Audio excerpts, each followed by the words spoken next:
네, 이제부터는 내일장 전략 세워보겠습니다. 주식회사 플래처 김덕호 대표 모십니다. 대표님 어서 오세요. 네, 반갑습니다. 네, 반갑습니다. 오늘은 확실히 자동차 쪽으로 수급몰이가 대단합니다. 모멘텀이 너무 많아서 지금 어디에 키팩터를 두고 자동차를 바라봐야 할까 고민이 됩니다. 우리 대표님은 어디에 집중하세요? 일단 첫 번째는 이제 자동차 관세 관련 네. 얘기겠죠. 그러니까 사실 이제 관세 내용을 소급을 한다라는 내용들이 이제 지난 에이펙 때 이제 얘기가 나왔고 이제 시기가 관건이다라고 얘기가 나왔었는데 뭐 이미 시장에서는 11월 1일자 기준으로 이제 소급할 가능성이 굉장히 크다라는 이슈로 이제 반영이 되다 보니까 사실 단기적으로 좀 주가가 좀 상승했다가 오히려 이제 AI 거품론 그리고 이제 증시에 대한 버블론 등 이슈가 나오기 시작하면서 증시 하향 때 같이 좀 주가 조정을 받았습니다. 그렇지만 다행스럽게도 이번에 이제 미 상무부 장관인 러트릭 장관과 협상을 이제 잘 이끌어내서 자동차 관세를 15%로 그래서 기존에 이제 10% 추가로 냈었던 자금에 대해서는 이제 소급 적용이 될 예정이다라고 나왔기 때문에 아무래도 이제 자동차 업계에 대해서 다시 한번 부활의 신호탄이 되지 않았나라고 판단을 하고 있습니다. 물론 이제 자동차 관세 부분만이 이제 시장에서 이슈는 아닙니다. 뭐 최근 들어서 이제 중국에서는 전기차 시장에 대해서 적극적으로 공략을 하다 보니까 많은 기업들이 이제 이 전기차 시장에 대한 글로벌 점유율을 우려를 많이 하고 있는데 이미 이제 뭐 유럽을 비롯해서 미국 같은 경우에는 중국산 전기차에 대한 배제 움직임이 굉장히 많이 나타났었습니다. 뭐 작년 같은 경우에는 유럽 집행위원회가 중국 전기차에 대해서는 이제 일괄 관세 10%에 이어서 기업별 개별 관세를 매기 시작했죠. 그러다 보니까 이제 사실 유럽 지역 내에서는 그래도 현대차와 기아 그리고 이제 유럽 현지에 있는 기업들이 다시 한번 이제 전기차 시장의 점유율을 높일 가능성이 크다라는 이슈가 나오고 있습니다만은 이제 중동 지역 내에서도 굉장히 좀 재밌는 흐름이 나타나고 있습니다. 지금 자막 보시는 것처럼 이제 중국산 전기차가 흔히 말하는 이제 백도어 시스템을 활용을 해서 뭐 도청 및 정보 유출 가능성이 굉장히 크다라는 이슈가 뭐 이스라엘 그리고 이제 각 사우디아라비아 등 각종 중동 지역 내에서도 이슈가 나왔습니다. 이미 미국 같은 경우에는 이제 여러 자동차 부품 내에서 백도어 시스템이 확인이 됐기 때문에 사용을 자제해라. 특히 이제 군용 차량에 대해서는 중산 전기차를 전부 일절 배제하고 있는 상황인데요. 여기에 이제 우리나라 기업들이 이제 좀 도전장을 내밀 수 있는 기회도 오히려 많아지고 있다라고 좀 판단을 하고 있습니다. 특히 이제 한국형 현비를 제작을 하고 있는 현대차 그룹 같은 경우에도 이번 수출 기대감을 좀 높여봤을 때 전기차 시장뿐만 아니라 우리 이제 방산 시장에서도 또 다시 한번 자동차 그룹주가 좋은 움직임을 보일 수 있다라고 판단하고 있고요. 전반적으로 이제 자동차 관세, 특히 이제 동맹국 지위로서의 좀 존중을 받았다라는 입장에서 15%의 관세를 받았지만은. 여전히 수출 실적 자체가 전년 대비해서는 뭐 부진하게 나오는 것처럼 볼 수밖에 없습니다. 다만 매출 성장세가 뚜렷하다고 했을 때는 우리가 추후에 자동차 시장에 대한 어떤 전환점은 분명히 맞을 수 있다는 점에서 긍정적으로 판단하고 있고요. 덩달아서 이제 부품주들이 오늘 또 강세가 나오고 있습니다. 예. 하지만 대부분 이제 대형주 중심에서 먼저 움직이고 있다는 점 참고하시면 좋을 것 같습니다. 알겠습니다. 현대차 그룹이 그렇다면 그 중심이 될 수 있을지도 굉장히 좀 궁금한데요. 저희 그래서 어떤 종목을 추세에 있어서도 긍정적으로 바라보고 계시는지 추가 시세 후보군 열어보겠습니다. 현대차 그룹 내에서는 모비스 그리고 부품단에서는 서현 이화로 압축을 해주셨습니다. 네, 최근에 이제 현대차 그룹이 휴머노이드 로봇을 활용한 생산 제조를 이제 향상을 시키겠다라는 발언이 계속 지금 충격을 주고 있습니다. 그만큼 이제 국내에서도 이제 로봇 산업에 대한 활성화 기대감들이 계속 커지고 있는데 당분간은 이제 일단 자동차 완성차주 중심에서 좀 더 이제 움직임이 커질 것으로 보여지고 있습니다. 결국은 이제 선도하고 있는 현대차, 기아가 먼저 움직여야 따라가는 이제 부품주들이 좀 연관이 되지 않겠는가라고 기대를 하고 있는데요. 현대모비스 같은 경우에는 소프트웨어 중심 팩토리의 전환점을 맞이하면서 액추에이터 등 각종 이제 로봇 부품주들까지도 좀 더 확대해서 시장에 도전을 하고 있습니다. 결국 이제 해외 현지화 전략, 특히 이제 인도 시장을 비롯해서 이제 전기차 시장의 직접적인 공략보다는 뭐 하이브리드 전략을 활용하는 등 각종 전략들을 구사를 하게 되면서 성장 모멘텀은 꾸준히 확보를 하고 있는 상황이고요. 가격 전반 같은 경우에도 뭐 이제 37만 원까지는 내년 상반기까지 좀 더 도전해 볼 수 있는 기회가 열려 있다라고 좀 판단을 하고 있습니다. 수급 같은 경우에도 여전히 외국인 수급 긍정적으로 좀 나타나고 있기 때문에 참고하시면 좋을 것 같고요. 두 번째 기업은 이제 서현이화입니다. 뭐 사실 이제 서현이화를 비롯해서 이제 뭐 많은 기업들이 뭐 현대차를 덕을 많이 보고 있다라고 얘기하는데 서현이화는 뭐 거의 조광지처죠. 뭐 늘 말씀드렸던 것처럼 완성차 브랜드가 지금 굉장히 많이 이슈가 되고 있는데. 최근에 이제 중국이 내연기관에서 전기차 브랜드로 이제 전환을 하기 시작하면서 기존에 있던 뭐 우리나라의 현대차, 기아뿐만 아니라 글로벌 자동차 기업들까지도 지금 탈중국화를 이제 적극적으로 시행을 하고 있습니다. 그러다 보니까 결국 내연기관에 맞출 수 있는 자동차 내장재 부품을 만드는 기업들도 중요해지는데 여기에 이제 서현이와 같은 경우에는 글로벌 고객사들을 다양하게 보유를 하고 있기 때문에 중장기 모멘텀은 여전히 유효할 것으로 판단을 하고 있습니다. 좋습니다. 두 가지 종목으로서 합축해서 저희는 좀 관심 있게 자동차 단에 있어서 긴 호흡까지 열어놓고 보겠습니다. 자, 오늘 시장의 포인트는 뭐 외국인 수급으로 잡아야 할까요? 근데 원래 코스닥 기대감이 컸는데 코스피 쪽으로 지금은 방향성을 잡고 있어요. 어떤 포인트로 읽고 계시는지 궁금해요. 지금 시장은 이제 포트폴리오에 정비를 할 수 있는 마지막 한 달입니다. 그렇기 때문에 외국인과 기관이 적극적으로 매도 물량들이 좀 나올 가능성이 굉장히 큰데요. 다만 이제 단기적으로 코스닥 시장이 매력을 받는 이유는 그동안 이제 강세 중심으로 움직였던 코스피 시장에 대비했을 때 코스닥은 순환매가 굉장히 빠르게 돌고 있습니다. 특히 코스닥 순환매 같은 경우에는 통상 이제 테마 순환매가 돌았을 때 약 1주 정도 이제 움직이는 경우가 굉장히 많은데 최근 들어서는 하루 혹은 이제 이틀 만에 순환매가 또 마무리되는 양상들이 나타나고 있습니다. 때문에 많은 분들이 이제 종목을 이제 가리고 계실 텐데 일단 현재 한 달 동안의 시즌에서는 단기 순환매를 활용하셔서 적극적인 매매 형태로 단기 매매 트레이딩을 가시는 게 좋을 것 같고요.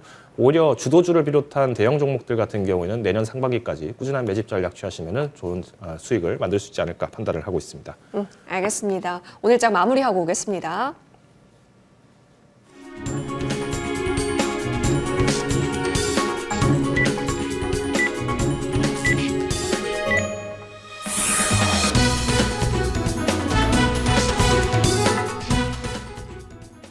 네, 12월의 두 번째 거래일 화요일장 국내 증시 마감됐습니다. 간밤 미증시에서 엔비디아가 좀 견인을 해줬지만 차익 실현 물량이 나오면서 지수는 하락으로 마감이 되기도 했었죠. 오늘 국내 증시에서는 다시 한번 외국인들이 코스피 쪽으로 크게 매수세를 보여줬습니다. 우선은 어제와 오늘까지 외국인들이 이 거래를 연속해서 담고 있는데요. 특히 오늘 시장에서는 대형주가 강했습니다. 그 중심에는 반도체와 자동차가 있었을 텐데요. 오늘 그래서인지 코스닥이 그동안 잠시 좀 갭매우기식 상승을 보여줬었는데 다시 한번 코스피 쪽의 탄력이 더 강했습니다. 물론 코스닥도 오늘 장중에 좀 흔들림이 있긴 했지만 오후장 들어서는 오름폭을 좀 더 키워가면서 우선은 5거래를 연속해서 상승 흐름을 이어가고 있습니다.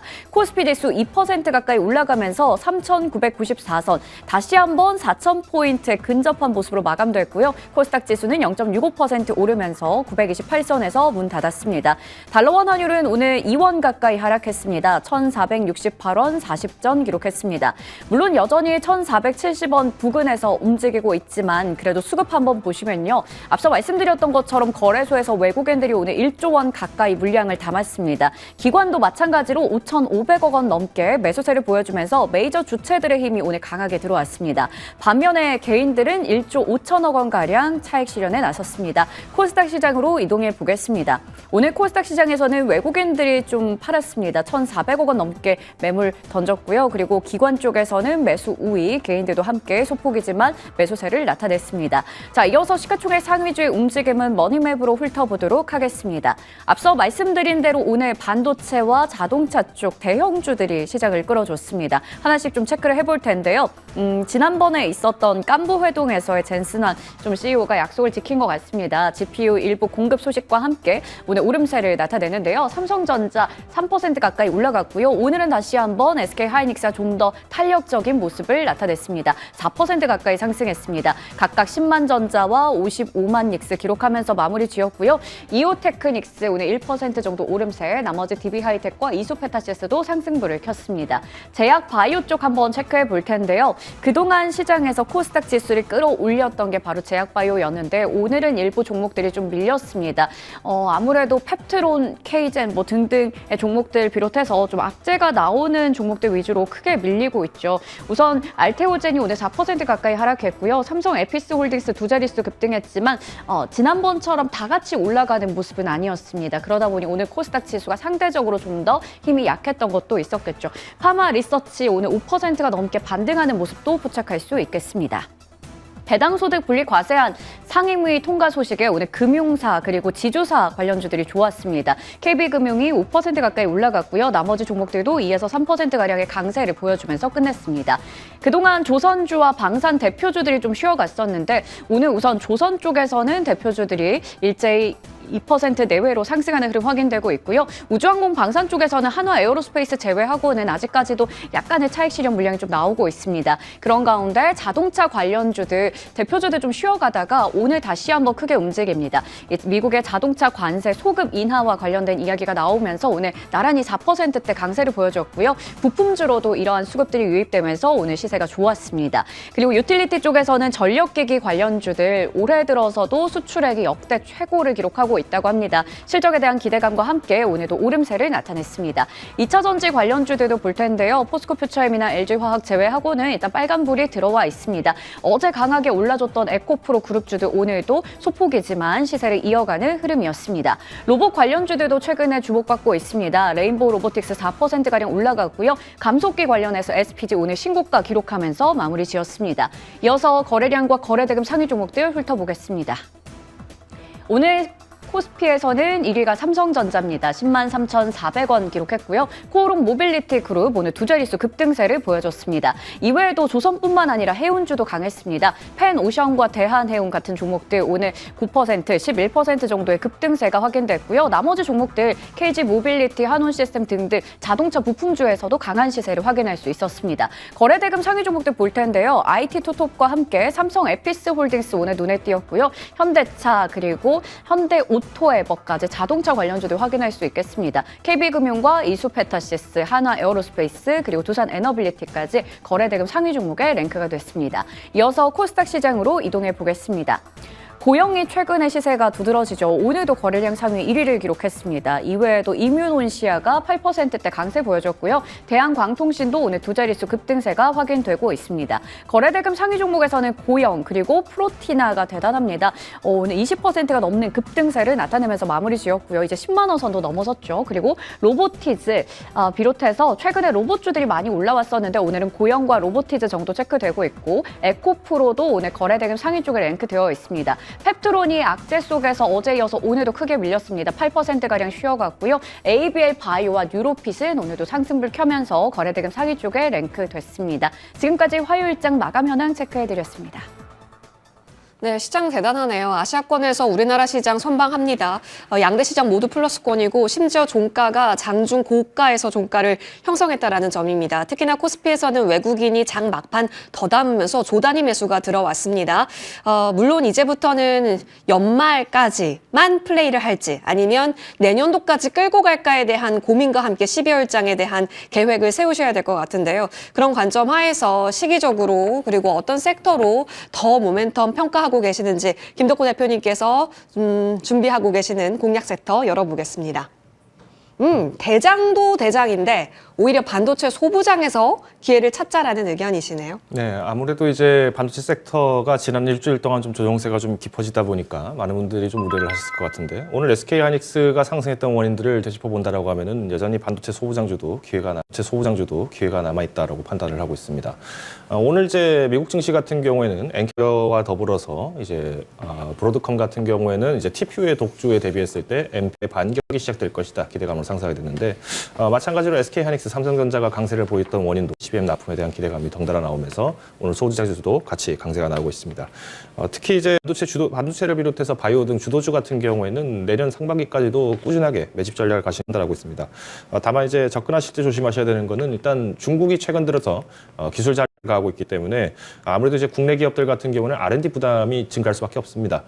특히 높다라고 했을 때는 직결이 높다라고 했을 때는 직접적인 연구 개발이 지연이 될 가능성이 높기 때문에 가장 중요한 거는 이제 기업을 가리는 것이 중요하고요. 여기에 이제 팁을 좀 드린다면은 이제 수출 비중이 이제 30% 이상 그리고 50% 이하 그리고 20일 순매수권 내에서 외국인들이 적극적으로 매수를 하고 있는 기업들 보시면 좋을 것 같고요. 분할 매수 같은 경우에는 아까 말씀드린 것처럼 내년 상반기 그러니까 1월 나누어서 접근하시는 것이 오히려 더 유리할 수 있습니다. 최근 이제 AI 종목들, 그러니까 IT 종목들 단기 반등에 대비했을 때 탄력이 좀 다소 떨어지는 면모는 있겠습니다만은 오히려 12월, 2월부터는 다시 이제 글로벌 운영사들이 이제 포트폴리오 정비를 완료하면서 매수를 하는 시점이기 때문에 이때 적극적으로 매수하시는 것도 좋은 전략이 되겠다 판단을 하고 있습니다. 좋습니다. 좀 기분 자리가 왔을 때마다 충분히 담아갈 수 있도록 언급 주셨습니다. 반도체 소부장에 본다면 어떤 종목을 우선순위화할 수 있을까요? 탑픽 종목 열어볼 텐데요. 원자 현미경으로 많이 알고 계시죠? 네, 그렇습니다. 일단 뭐 토모큐브를 비롯해서 뭐 현미경 관련주 언급이 되는데 이 파크 많이 언급이 되는데 이 파크 시스템스 같은 경우에는 굉장히 매력적인 기업입니다. 일단 뭐 이번 3분기 실적에도 전년 대비해서 매출이 10% 이상 성장을 했는데 이는 이제 해외 매출 비중이 굉장히 높은 기업이 되고 있고요. 특히 AI 투자에 대해서 확대가 될수록 오히려 더 기회가 많아지고 있는 것이 파크 시스템스입니다. 특히 이제 반도체 같은 경우에는 공정의 미제화 그리고 차세대 공정 도입으로 인해서 원자력 현미경에 대한 수요가 계속 높아지고 있는데 원자력 현미경 같은 경우에 현재 많은 분들이 이제 반도체 장비 쪽에서만 이제 해석을 하고 있습니다. 그렇지만 추후에는 이제 나노 기술, 입자 기술까지 좀 더 확대를 해서 적용할 수 있는 광학 현미경 시장을 대체할 가능성이 굉장히 높기 때문에 바이오 그리고 2차 전지, 신소재 분야에서도 수요 확대가 될 것으로 전망이 되고 있습니다. 특히나 이제 최근 시장이 동요를 했을 때 주가 탄력에 대비 시장 변동에 대비했을 때 상대적으로 주가 변동이 좀 적었던 원인은 일단 부채 비율이 50%가 채 되지 않습니다. 굉장히 낮은 부채 비율을 갖고 있는 상황이고요. 여기에 더불어서 수출 비중 같은 경우는 약 이제 80%를 유지를 하고 있습니다. 그래서 이번 3분기 같은 경우에도 약 83%를 해외 매출에서 수출을 나타나고 있는데 특히 이제 수출 기업 같은 경우에는 뭐 미국의 마이크론을 비롯해서 우리나라 SK 하이닉스 그리고 대만의 TSMC 등 우리가 날고 긴다라는 반도체 기업들의 수출을 하기 때문에 여전히 내년에도 AI 가속 경쟁력이 나타나게 될수록 수혜를 볼 수 있다라고 판단하고 있습니다. 저는 일단 목표 주가 내년 상반기 기준 28만 원까지 조망을 하고 있고요. 손절가는 20만 원을 제시를 드리고 있는데 이 손절가 20만 원, 그러니까 단기 접근을 하시는 분들 중에서 이제 비중이 좀 과잉이신 분들은 한 번 정도 조절을 하셨다가 이후에 이제 재매수 시점을 한번 판단해 보시는 게 좋겠습니다. 알겠습니다. 자, 28만 원 라인대까지 목표가 봤습니다. 간단하게 신한 알파리츠가 실연속 양봉이 나오고 있습니다. 7일 연속. 목표 주가를 저희에게 6,300원 얘기해 주셨는데 꾸준히 가져갈까요? 네, 저는 일단 리츠주는 뭐 꾸준히 가져가셔도 좋겠다라고 판단을 하고 있습니다. 다만 이제 최근에 시장이 좀 조정이 크게 나오면서 상대적으로 방어주 효과를 했던 리츠이기 때문에 뭐 만일 이제 자산 손실이 좀 크셨던 분들이라고 하신다면은 한 번 정도 매도를 하셔서 오히려 손실 났던 종목에 대한 단기 승부수를 활용을 할 수 있는 자금으로 쓰시는 것도 적극적으로 권장드리겠습니다. 네, 자금 확보도 필요한 종목에서는 꼭 용기 있게 실천이 필요하다 언급까지 받아봤습니다. 김덕호 대표님과 저는 여기서 물러납니다. 이어지는 머니투데이 방송과 함께 여러분 내일장 전략도 꼼꼼히 챙겨가시죠. 저희는 여기서 물러납니다. 고맙습니다.